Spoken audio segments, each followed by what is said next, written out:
semuanya, selamat pagi, selamat siang, selamat malam dimanapun kalian berada. Saya Jennifer dari kelompok 5.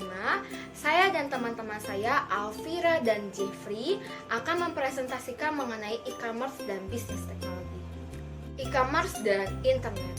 E-commerce adalah di mana dalam satu website menyediakan atau dapat melakukan transaksi secara online atau juga bisa merupakan suatu cara berbelanja atau berdagang secara online atau direct selling yang memanfaatkan fasilitas internet di mana terdapat website yang dapat menyediakan layanan get and deliver yang dimana cara pembayarannya melalui transfer uang secara digital seperti melalui akun PayPal atau kartu kredit.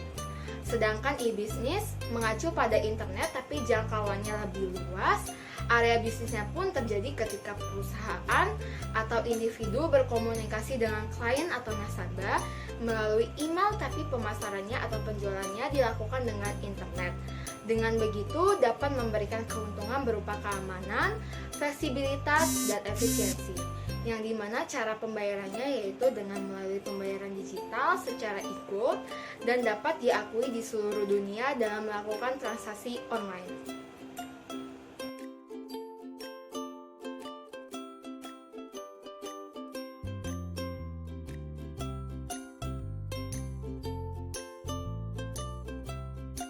E-commerce, bisnis, dan teknologi. Pedagang atau e-commerce merupakan bagian dari e-bisnis, di mana cakupan e-bisnis lebih luas, tidak hanya sekedar perniagaan, tetapi mencakup juga pengkolaborasian mitra bisnis, pelayanan nasabah, lowongan pekerjaan, dan lain-lain.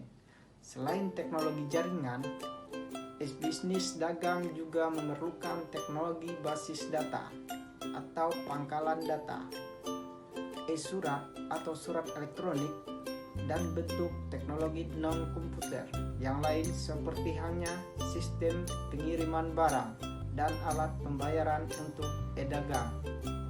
Industri teknologi informasi melihat kegiatan e-dagang ini sebagai aplikasi dan penerapan dari e-bisnis yang berkaitan dengan transaksi komersial seperti transfer dana secara elektronik, supply chain management, pemasaran atau pemasaran online, pemrosesan transaksi online, pertukaran data elektronik.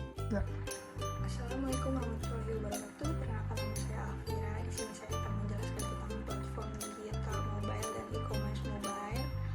Dalam perjalanan menggunakan kereta, terbang menggunakan pesawat, dan Anda dapat melihat wisatawan seperjalanan Anda membaca koran secara online, melihat video pada ponsel mereka, atau membaca novel melalui Kindle. Aplikasi dan layanan berbasis lokasi. Layanan berbasis lokasi meliputi layanan geososial, geoperiklanan, dan layanan geoinformasi. 74% dari pengguna smartphone menggunakan layanan berbasis lokasi.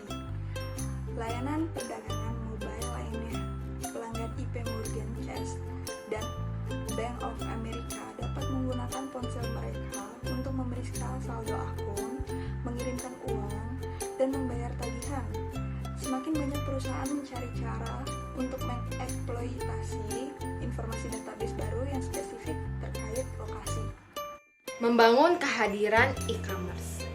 Dalam membangun kehadiran e-commerce yang sukses membutuhkan pemahaman bisnis, teknologi, dan isu-isu sosial yang tajam, sebagaimana halnya dengan pendekatan sistematis.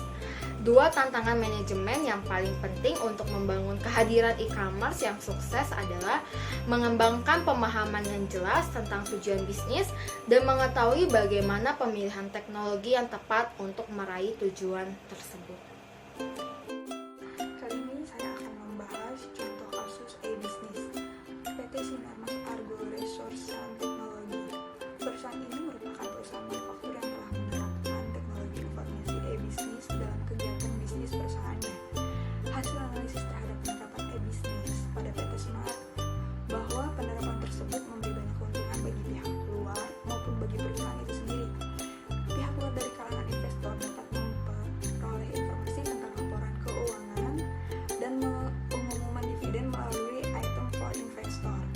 bagi para konsumen, informasi mengenai produk dapat diperoleh melalui item for consumer.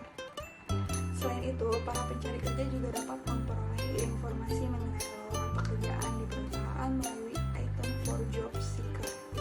Hal tersebut di atas dapat memberikan keuntungan kompetitif bagi perusahaan. Keuntungan yang dapat diraih tidak hanya sebatas keuntungan finansial, tapi juga keuntungan non-finansial. Namun sayangnya, keuntungan finansial yang tercermin dari laporan keuangan tidak dapat diketahui secara pasti. Hal ini dikarenakan dalam laporan keuangan yang dapat diamati, baik akun biaya maupun laba usaha, kurang terperinci. Hal ini mengakibatkan tidak diketahui secara pasti berapa besar rupiah yang digunakan sebagai biaya promosi.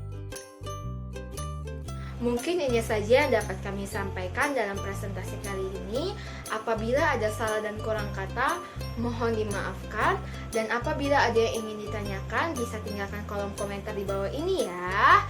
Salam dari kelompok 5, sukses! Terima kasih.